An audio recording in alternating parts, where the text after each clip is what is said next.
भारत के गृह एवं सहकारिता मंत्री आदरणीय अमित भाई शाह जी, सूचना प्रसारण मंत्रालय के राज्य मंत्री आदरणीय डॉक्टर एल मुरुगन जी, सचिव श्री अपूर्व चंद्र जी, सीओ प्रसार भारती मयंक अग्रवाल जी, सभा में उपस्थित भारत सरकार के सभी माननीय मंत्रीगण, सभी माननीय सांसद, पूर्व सांसद, सभी अधिकारीगण, आदर के योग्य मेरे सभी भाइयों और बहनों और मीडिया से आए हुए मेरे प्रिय मित्रों, स्वराज कार्यक्रम के स्वराज धारावाहिक सीरियल के आज इस उद्घाटन समारोह में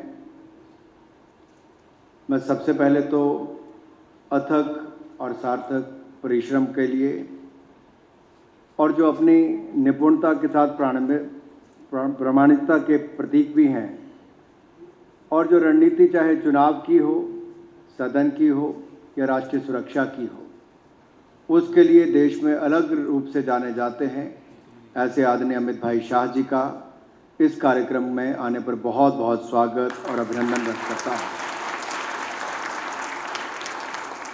माननीय प्रधानमंत्री जी के नेतृत्व में जहां एक और देश को और मजबूत होने का अवसर मिला है, वहीं पर देश के गृह मंत्री का जब से आपने कमान संभाली, अनुच्छेद 370-35A जिसकी मुक्ति सदा सदा से हम चाहते थे, वो भी अगस्त 2019 में आपने माननीय प्रधानमंत्री जी के नेतृत्व में उससे मुक्ति दिलाने का काम भी किया। ऐसे बहुत सारे कानून जिनसे मुक्ति पाने की आवश्यकता थी, उनसे भी, और जो कानून नए लाने की ज़रूरत थी वो भी करने का काम किया है। राष्ट्र की सुरक्षा और मजबूत हो, उस दिशा में भी काम किया। आपने अपना कीमती समय आदरणीय अमित भाई शाह जी आपने निकाला है, इसके लिए मैं सभी की ओर से आपका बहुत बहुत आभार भी प्रकट करता हूँ और आपका अभिनंदन भी करता हूँ। अपनी कलम की धार से जिन्होंने भारतीय मानस में देशभक्ति की ज्वाला धधकाने वाले महान कवि रामधारी सिंह दिनकर जी की कुछ पंक्तियाँ मैं जरूर यहाँ पर कहना चाहता हूँ। जला अस्थियाँ बारी बारी, चिटकाई जिनमें चिंगारी, जो चढ़ गए पुण्य वेदी पर, लिए बिना गर्दन का मोल, कलम आज उनकी जय बोल, आज उनकी जय बोल। और आज देश भर में आज़ादी का अमृत महोत्सव मनाया जा रहा है। 75 वर्ष आज़ादी के पूरा होने पर देश में मानो एक नया वातावरण खड़ा हुआ है। अभी 2 दिन पहले ही लाल किले से विजय चौक तक जिस तरह से तिरंगा यात्रा निकली, हजारों युवाओं ने, सांसदों ने, मंत्रियों ने उसमें भाग लिया। मीडिया से लेकर सोशल मीडिया तक तिरंगे की गूंज देश और विदेश में गूंज रही थी। इसी तरह से ही दूरदर्शन ने, ऑल इंडिया रेडियो ने भी भारत के उन नायकों की जिन्होंने हमें आज़ादी दिलाने में बहुत बड़ी भूमिका निभाई, उन पर भी 550 से ज़्यादा ऐसे नायकों पर आज तक टीवी पर भी और रेडियो पर भी उनके जीवन पर प्रकाश डालने का काम किया है। AIR नेक्स्ट ने तो एक कदम आगे और चढ़कर, यानी कि ऑल इंडिया रेडियो ने युवाओं को स्टूडियो में बुलाकर हमारे उन महान नायकों जो अनसंग हीरोज़ भी रह गए 75 वर्षों में, जिनको याद नहीं किया गया, उनके जीवन पर भी प्रकाश डालने का काम किया। तो युवाओं को भी रेडियो जॉकी बनने का, ऐसे लगभग 20,000 युवाओं को रेडियो स्टेशन आकर रेडियो जॉकी बनने का अवसर भी मिला और अनसंग हीरोज़ के बारे में बात करने का अवसर भी मिला है। 4.5 करोड़ से ज़्यादा फ्री डिश कनेक्शन आज देश भर में है, जहां गरीब भी बढ़िया से बढ़िया कार्यक्रम आज देख पा रहा है। ये भी माननीय प्रधानमंत्री जी की सोच और उसके कारण हम आगे बढ़ पा रहे हैं। मित्रों, आज मेरा दिल इसलिए भी आनंद से भर उठा है क्योंकि एक बहुत ही खूबसूरत और आज़ादी की गौरव गाथाओं से सजा हुआ एक ऐसा धारावाहिक हम आप सबके सामने पेश करने जा रहे हैं। नाम भी स्वराज है और स्वराज की कीमत हम भारतवासियों से बढ़कर कौन जानता है।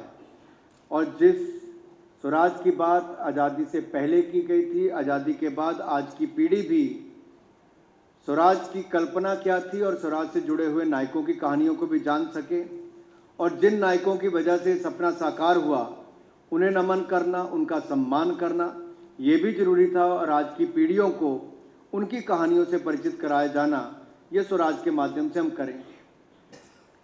और पिछले कई शताब्दियों तक जिन महान नायकों ने अपनी बड़ी भूमिका भारत की आज़ादी में निभाई, उसको दिखाने का एक काम करेंगे।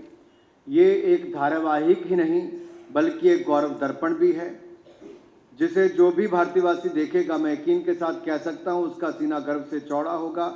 हमने प्रयास किया है कि इसको शानदार रूप से प्रस्तुत करें। आज उसके निर्देशक भी, उसके कलाकार भी हम सबके बीच में उपस्थित हैं। मैं उनका भी यहाँ पर बहुत बहुत स्वागत और अभिनंदन आप सबकी ओर से करना चाहता हूँ। इस धारावाहिक को गहन शोध के बाद बनाया गया है।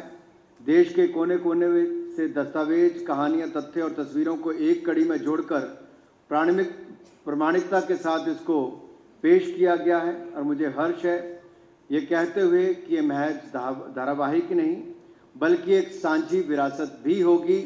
और इस सांझी विरासत को शुरुआत करने के लिए, इसका उद्घाटन करने के लिए कोई और ही नहीं बल्कि जिन पर पूरे देश को नाज है, ऐसे महान नेता आदरणीय अमित भाई शाह हम सबके बीच में आए हैं, जिनको आज मॉडर्न एज का चाणक्य भी कहा जाता है। मैं तो ये कहता हूँ, सरदार पटेल जी के बारे में हमने सुना है, उनके कामकाज को देखा है। भारत को एकजुट करने का काम सरदार पटेल जी ने कैसे किया था, वो काम हमने उस समय देखा था।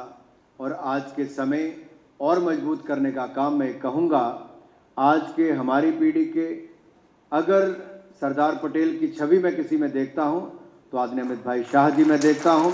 और वो आज यहाँ पर आए हैं हम सबको अपना आशीर्वाद देने के लिए। मुझे पूर्ण विश्वास है हम आपकी अपेक्षाओं पर खरा भी उतरेंगे और जन जन तक भारत के महान नायकों को और उनकी जुड़ी हुई कहानियों को, स्वतंत्रता संग्राम की कहानियों को लेकर जाएंगे।